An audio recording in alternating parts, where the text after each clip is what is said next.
Caterpillars by E. F. Benson. I saw a month or two ago in an Italian paper that the Villa Cascana, in which I once stayed, had been pulled down, and that a manufactory of some sort was in process of erection on its site. There is therefore no longer any reason for refraining from writing of those things which I myself saw, or imagined I saw, in a certain room and on a certain landing of the villa in question; nor from mentioning the circumstances which followed, which may, or may not, according to the opinion of the reader, throw some light on, or be somehow connected with this experience. The Villa Cascana was in all ways but one a perfectly delightful house; yet if it were standing now, nothing in the world, I use the phrase in its literal sense, would induce me to set foot in it again. For I believe it to have been haunted in a very terrible and practical manner. Most ghosts, when all is said and done, do not do much harm. They may perhaps terrify, but the person whom they visit usually gets over their visitation. They may, on the other hand, be entirely friendly and beneficent. But the appearances in the Villa Cascana were not beneficent, and had they made their visit in a very slightly different manner, I do not suppose I should have got over it any more than Arthur Inglis did. The house stood on an ilex-clad hill, not far from Sestri di Levante, on the Italian Riviera, looking out over the iridescent blues of that enchanted sea, while behind it rose the pale green chestnut woods that climb up the hillsides till they give place to the pines that, black in contrast with them, crown the slopes. All round it the garden, in the luxuriance of mid-spring, bloomed and was fragrant, and the scent of magnolia and rose, borne on the salt freshness of the winds from the sea, flowed like a stream through the cool vaulted rooms. On the ground floor a broad pillared loggia ran round three sides of the house, the top of which formed a balcony for certain rooms on the first floor. The main staircase, broad and of grey marble steps, led up from the hall to the landing outside these rooms, which were three in number, namely, two big sitting rooms and a bedroom arranged en suite. The latter was unoccupied; the sitting rooms were in use. From these the main staircase was continued to the second floor, where were situated certain bedrooms, one of which I occupied, while from the other side of the first floor landing some half-dozen steps led to another suite of rooms, where, at the time I am speaking of, Arthur Inglis, the artist, had his bedroom and studio. Thus the landing outside my bedroom at the top of the house commanded both the landing of the first floor and also the steps that led to Inglis's rooms. Jim Stanley and his wife, finally, whose guest I was, occupied rooms in another wing of the house, where also were the servants' quarters. I arrived just in time for lunch on a brilliant noon of mid-May. The garden was shouting with colour and fragrance, and, not less delightful after my broiling walk up from the marina, should have been the coming from the reverberating heat and blaze of the day into the marble coolness of the villa. Only, the reader has my bare word for this, and nothing more, the moment I set foot in the house I felt that something was wrong. This feeling, I may say, was quite vague, though very strong; and I remember that when I saw letters waiting for me on the table in the hall, I felt certain that the explanation was here. I was convinced that there was bad news of some sort for me. Yet when I opened them I found no such explanation of my premonition. My correspondence all reeked of prosperity. Yet this clear miscarriage of a presentiment did not dissipate my uneasiness. In that cool, fragrant house there was something wrong. I am at pains to mention this, because to the general view it may explain that, though I am as a rule so excellent a sleeper that the extinction of my light on getting into bed is apparently contemporaneous with being called on the following morning, I slept very badly on my first night in the Villa Cascana. It may also explain the fact that when I did sleep, if it was indeed in sleep that I saw what I thought I saw, I dreamt in a very vivid and original manner. Original, that is to say, in the sense that something that, as far as I knew, had never previously entered into my consciousness, usurped it then. But since, in addition to this evil premonition, certain words and events occurring during the rest of the night might have suggested something of what I thought had happened that night, it will be as well to relate them. After lunch, then, I went round the house with Mrs. Stanley, and during our tour she referred, it is true, to the unoccupied bedroom on the first floor, which opened out of the room where we had lunched. "We left that unoccupied," she said, "because Jim and I have a charming bedroom and dressing room, as you saw in the wing, and if we used it ourselves we should have to turn the dining room into a dressing room and have our meals downstairs. As it is, however, we have our little flat there. Arthur English has his little flat in the other passage. And I remembered, aren't I extraordinary, that you once said that the higher up you were in a house the better you were pleased. So I put you at the top of the house instead of giving you that room." It is true that a doubt, vague as my uneasy premonition, crossed my mind at this. I did not see why Mrs. Stanley should have explained all this, if there had not been more to explain. I allow, therefore, that the thought that there was something to explain about the unoccupied bedroom was momentarily present in my mind. The second thing that may have borne in on my dream was this. At dinner the conversation turned for a moment on ghosts. Inglis, with the certainty of conviction, expressed his belief that anybody who could possibly believe in the existence of supernatural phenomena was unworthy of the name of an ass. The subject instantly dropped.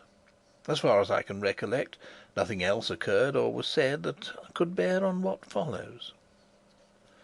We all went to bed rather early, and personally I yawned my way upstairs, feeling hideously sleepy. My room was rather hot, and I threw all the windows wide, and from without poured in the white light of the moon and the love song of many nightingales. I undressed quickly and got into bed. But though I had felt so sleepy before, I now felt extremely wide awake. But I was quite content to be awake. I did not toss or turn. I felt perfectly happy, listening to the song and seeing the light. Then it is possible I may have gone to sleep, and what follows may have been a dream. I thought anyhow that after a time the nightingales ceased singing and the moon sank. I thought also that if, for some unexplained reason, I was going to lie awake all night, I might as well read, and I remembered that I had left a book in which I was interested in the dining room on the first floor. So I got out of bed, lit a candle, and went downstairs. I went into the room, saw on a side table the book I had come to look for, and then simultaneously saw that the door into the unoccupied bedroom was open. A curious grey light, not of dawn nor of moonshine, came out of it, and I looked in. The bed stood opposite the door, a big four-poster hung with tapestry at the head. Then I saw that the greyish light of the bedroom came from the bed, or rather from what was on the bed, for it was covered with great caterpillars, a foot or more in length, which crawled over it. They were faintly luminous, and it was the light from them that showed me the room. Instead of the sucker feet of ordinary caterpillars, they had rows of pincers like crabs, and they moved by grasping what they lay on with their pincers and then sliding their bodies forward. In colour these dreadful insects were yellowish grey, and they were covered with irregular lumps and swellings. There must have been hundreds of them, for they formed a sort of writhing, crawling pyramid on the bed. Occasionally one fell off onto the floor with a soft, fleshy thud, and though the floor was of hard concrete, it yielded to the pincer feet as if it had been putty, and crawling back, the caterpillar would mount onto the bed again to rejoin its fearful companions. They appeared to have no faces, so to speak, but at one end of them there was a mouth that opened sideways in respiration. Then, as I looked, it seemed to me as if they all suddenly became conscious of my presence. All the mouths, at any rate, were turned in my direction, and the next moment they began dropping off the bed with those soft fleshy thuds onto the floor and wriggling towards me. For 1 second a paralysis as of a dream was on me, but the next I was running upstairs again to my room, and I remember feeling the cold of the marble steps on my bare feet. I rushed into my bedroom and slammed the door behind me, and then I was certainly wide awake now I found myself standing by my bed, with the sweat of terror pouring from me. The noise of the banged door still rang in my ears, but, as would have been more usual if this had been mere nightmare, the terror that had been mine when I saw those foul beasts crawling about the bed or dropping softly on to the floor did not cease then. Awake now, if dreaming before, I did not at all recover from the horror of dream. It did not seem to me that I had dreamed, and until dawn I sat or stood, not daring to lie down, thinking that every rustle or movement that I heard was the approach of the caterpillars. To them and the claws that bit into the cement, the wood of the door was child's play. Steel would not keep them out. But with the sweet and noble return of day, the horror vanished. The whisper of wind became benignant again. The nameless fear, whatever it was smoothed out, and terrified me no longer. Dawn broke, hueless at first, then it grew dove-coloured, then the flaming pageant of light spread over the sky. The admirable rule of the house was that everybody had breakfast where and when he pleased, and in consequence it was not till lunch-time that I met any of the other members of our party, since I had breakfast on my balcony and wrote letters and other things till lunch. In fact, I got down to that meal rather late, after the other three had begun. Between my knife and fork there was a small pill-box of cardboard, and as I sat down Inglis spoke. "Do look at that," he said. "Since you're interested in natural history, I found it crawling on my counterpane last night, and I don't know what it is." I think that before I opened the pill-box I expected something of the sort which I found in it. Inside it, anyhow, was a small caterpillar, greyish yellow in colour, with curious bumps and excrescences on its rings. It was extremely active, and hurried round the box this way and that. Its feet were unlike the feet of any caterpillar I ever saw; they were like the pincers of a crab. I looked and shut the lid down again. "No, I don't know it," I said, "but it looks rather unwholesome. What are you going to do with it?" "Oh, I shall keep it," said Inglis. "It has begun to spin. I want to see what sort of moth it turns into." I opened the box again, and saw that these hurrying movements were indeed the beginning of the spinning of the web of its cocoon. Then Inglis spoke again. "It's got funny feet, too," he said. "They're like crab's pincers. What's the Latin for crab? Oh yes, Cancer. So, in case it is unique, let's christen it Cancer Inglisensis."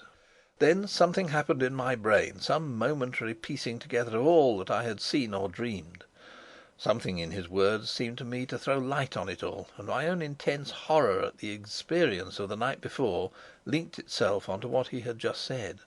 In effect, I took the box and threw it, caterpillar and all, out of the window. There was a gravel path just outside, and beyond it a fountain playing into a basin. The box fell into the middle of this. Inglis laughed. "So the students of the occult don't like solid facts," he said. "My poor caterpillar!" The talk went off again at once on to other subjects, and I have only given in detail, as they happened, these trivialities, in order to be sure myself that I have recorded everything that could have borne on occult subjects or on the subject of caterpillars. But at the moment when I threw the pill-box into the fountain I lost my head. My only excuse is that, as is probably plain, the tenant of it was in miniature exactly what I had seen crowded on to the bed in the unoccupied room; and though this translation of those phantoms into flesh and blood, or whatever it is that caterpillars are made of, ought perhaps to have relieved the horror of the night, as a matter of fact it did nothing of the kind. It only made the crawling pyramid that covered the bed in the unoccupied room more hideously real. After lunch we spent a lazy hour or two strolling about the garden or sitting in the loggia, and it must have been about 4 o'clock when Stanley and I started off to bathe, down the path that led by the fountain into which I had thrown the pill-box. The water was shallow and clear, and at the bottom of it I saw its white remains. The water had disintegrated the cardboard, and it had become no more than a few strips and shreds of sodden paper. The centre of the fountain was a marble Italian Cupid, which squirted the water out of a wine-skin held under its arm. And crawling up its leg was the caterpillar. Strange and scarcely credible as it seemed, it must have survived the falling to bits of its prison and made its way to shore. And there it was, out of arm's reach, weaving and waving this way and that as it evolved its cocoon. Then, as I looked at it, it seemed to me again that, like the caterpillar I had seen last night, it saw me, and breaking out of the threads that surrounded it, it crawled down the marble leg of the Cupid and began swimming like a snake across the water of the fountain towards me. It came with extraordinary speed. The fact of a caterpillar being able to swim was new to me, and in another moment was crawling up the marble lip of the basin.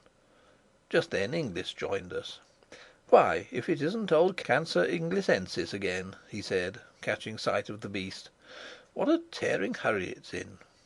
We were standing side by side on the path, and when the caterpillar had advanced to within about a yard of us, it stopped and began waving again, as if in doubt as to the direction in which it should go. Then it appeared to make up its mind, and crawled on to Inglish's shoe. "It likes me best," he said, "but I don't really know that I like it. And as it won't drown, I think perhaps—" He shook it off his shoe on to the gravel path and trod on it. All afternoon the air got heavier and heavier with the sirocco that was without doubt coming up from the south, and that night again I went up to bed feeling very sleepy. But below my drowsiness, so to speak, there was the consciousness, stronger than before, that there was something wrong in the house, that something dangerous was close at hand. But I fell asleep at once, and how long after I do not know, either woke or dreamt I awoke, feeling that I must get up at once, or I should be too late. Then, dreaming or awake, I lay and fought this fear, telling myself that I was but the prey of my own nerves, disordered by sirocco or what not, and at the same time quite clearly knowing in another part of my mind, so to speak, that every moment's delay added to the danger. At last this second feeling became irresistible, and I put on coat and trousers and went out of my room onto the landing. And then I saw that I had already delayed too long, and that I was now too late. The whole of the landing of the first floor below was invisible under the swarm of caterpillars that crawled there. The folding doors into the sitting room from which opened the bedroom where I had seen them last night were shut, but they were squeezing through the cracks of it, and dropping one by one through the keyhole, elongating themselves into mere string as they passed, and growing fat and lumpy again on emerging. Some, as if exploring, were nosing about the steps into the passage, at the end of which were Ingles's rooms. Others were crawling on the lowest steps of the staircase that led up to where I stood. The landing, however, was completely covered with them. I was cut off, and of the frozen horror that seized me when I saw that, I can give no idea in words. Then at last a general movement began to take place, and they grew thicker on the steps that led to Ingles's room. Gradually, like some hideous tide of flesh, they advanced along the passage, and I saw the foremost, visible by the pale grey luminousness that came from them, reach his door. Again and again I tried to shout and warn him, in terror all the time that they would turn at the sound of my voice and mount my stair instead. But for all my efforts I felt that no sound came from my throat. They crawled along the hinge crack of his door, passing through as they had done before, and still I stood there, making impotent efforts to shout to him, to bid him escape while there was time. At last the passage was completely empty. They had all gone, and at that moment I was conscious for the first time of the cold of the marble landing on which I stood barefooted. The dawn was just beginning to break in the eastern sky. 6 months after, I met Mrs. Stanley in a country house in England. We talked on many subjects, and at last she said: "I don't think I've seen you since I got that dreadful news about Arthur Inglis a month ago." "I haven't heard," said I. "No? He has got cancer. They don't even advise an operation, for there is no hope of a cure. He's riddled with it, the doctors say." Now, during all these 6 months, I do not think a day had passed on which I had not had in my mind the dreams, or whatever you like to call them, which I had seen in the Villa Cascana. "It is awful, is it not?" she continued. "And I can't help feeling that he may have—" "Caught it at the villa?" I asked. She looked at me in blank surprise. "Why did you say that?" she asked. "How did you know?" Then she told me. In the unoccupied bedroom, a year before, there had been a fatal case of cancer. She had, of course, taken the best advice, and had been told that the utmost dictates of prudence would be obeyed so long as she did not put anybody to sleep in that room, which had also been thoroughly disinfected and newly whitewashed and painted. But End of Caterpillars